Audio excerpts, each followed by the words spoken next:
比特币预计的减半时间预计是在2024年的4月28号。4年一度的比特币减半，离我们越来越近了。牛市的曙光马上就要出现了。第一个减半周期，比特币从2美金涨到了1000多美金，涨了500多倍。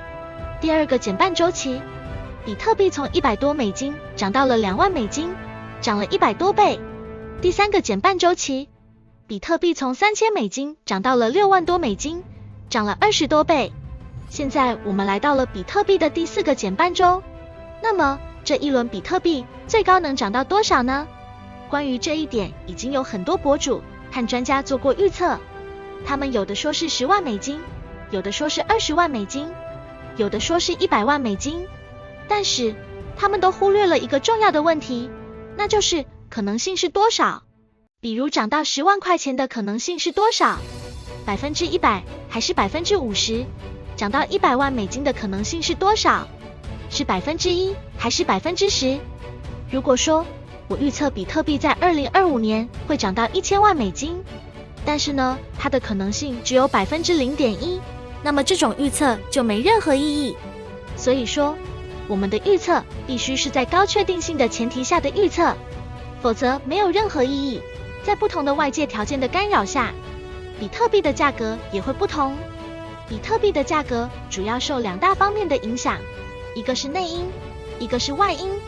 内因指的是区块链行业内部的因素，也就是比特币的减半周期；外因就是传统世界的因素，美联储加息、比特币 ETF、美国总体大选等等。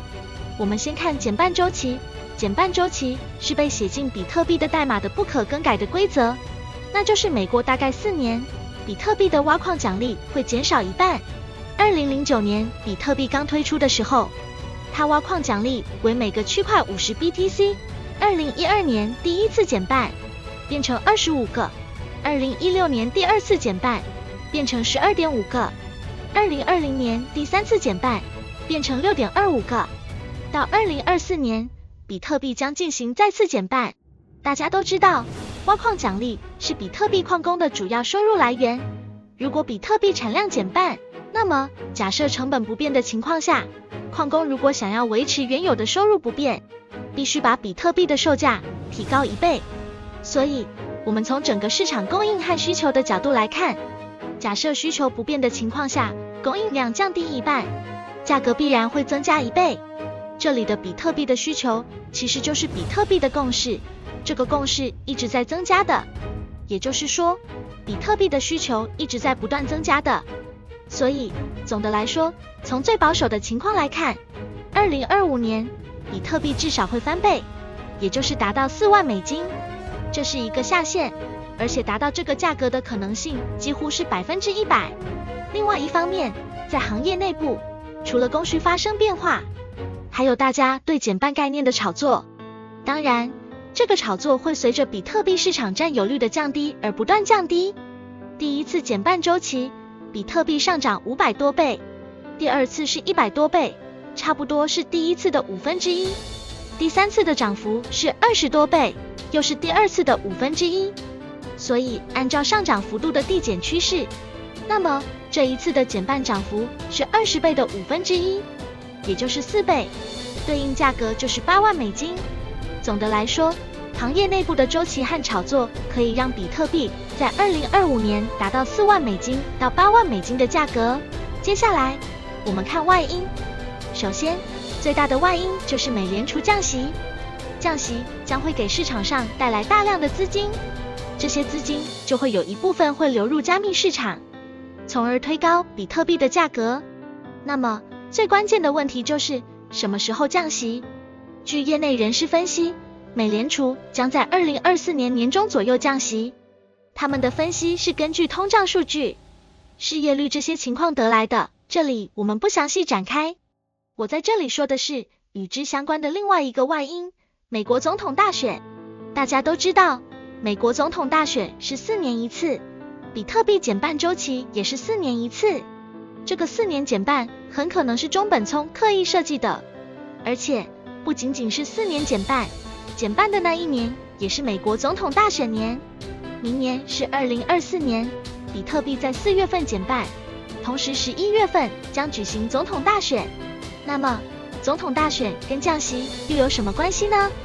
这个逻辑是这样的：通过放水来刺激经济，是政客赢得选民的一个重要手段。但是呢，放水带来的恶果是通货膨胀。所以，当通胀高企，老百姓觉得物价太高的时候，政客为了稳定民心就要加息。加息呢会控制通胀，但是又会带来新的问题，那就是股市房市下跌，让人们的投资受到了损失。过去这2年，在拜登的治下，一直加息，很多人投资受损，很多人失业，这些人会把怨气撒到总统身上，所以下一任总统的竞选口号一定是降息。新一轮的量化宽松，让经济继续维持虚假繁荣，把通胀的恶果推给下一任。所以从这2个角度来讲，2024年或者2025年降息是一个大概率的事情。除此之外，还有一个最重要的外因，就是比特币 ETF 有可能获得通过。比特币 ETF 指的是跟踪比特币价格的交易所交易基金。如果你购买了比特币 ETF， 就相当于你间接的购买了比特币。虽然说你买的是基金，并不持有真正的比特币，但是它们的收益是完全一致的。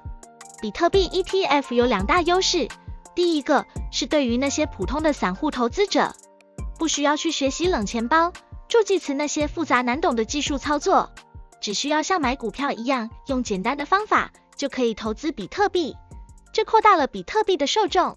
第二个，对于那些掌握着很多钱的大型传统基金来说，他们可以完全合规的拿一部分钱去投资比特币，这样就增加了场内资金。对于他们来说，即使是很小的一部分钱，但对比特币市场来说会带来很大的影响。同时，比特币 ETF 还会对市场情绪带来很大的影响。人们会拿比特币 ETF 和当年的黄金 ETF 进行对比。当年黄金 ETF 获批之后，黄金市场来了一轮超级大牛市。现在，比特币被称为是数字黄金，在未来的元宇宙虚拟世界充当黄金的角色。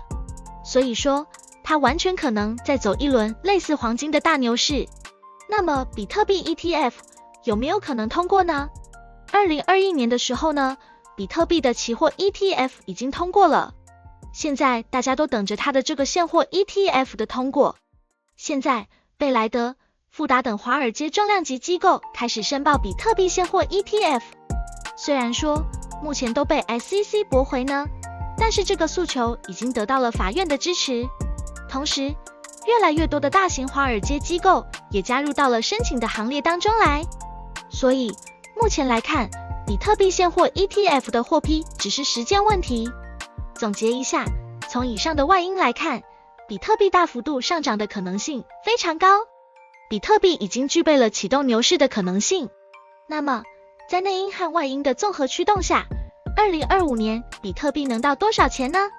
我们这里参考 Oak 创始人、有女版巴菲特之称的木头姐的预测进行估算。木头姐预测2030年比特币会到100万美金，这个时间点大概是下一轮牛市。我们往回反推，按照比例进行折算，比特币在2025年牛市的最高价应该是28万美金。我们综合来看，比特币在内因的作用下，保守能到4万到8万美金。如果再叠加上外部这些因素，将有可能达到28万美金。我相信4万到28万，这是一个比较客观的价格范围预测。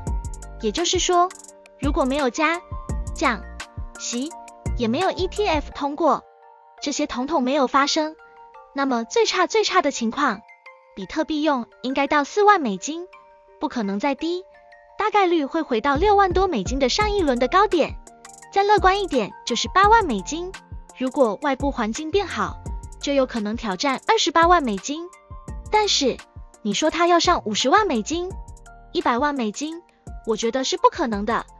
这样的超级大牛市，我认为要到2029到2030年那一波牛市，因为在那个时候，康波周期的萧条期才会走完，新一轮的康波周期才会开启，那个时候才真正具体大牛市的条件。最后一个问题，2025年的大牛市会在几月份发生呢？这个按照前几次的情况，一般是在年底发生，但是2021年的牛市是一个双顶，所以具体到几月份很难预测，但是大概率可能是在下半年。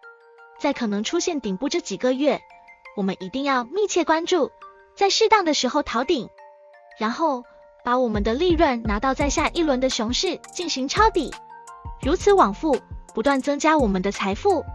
以上是本期的所有内容，感谢您的观看。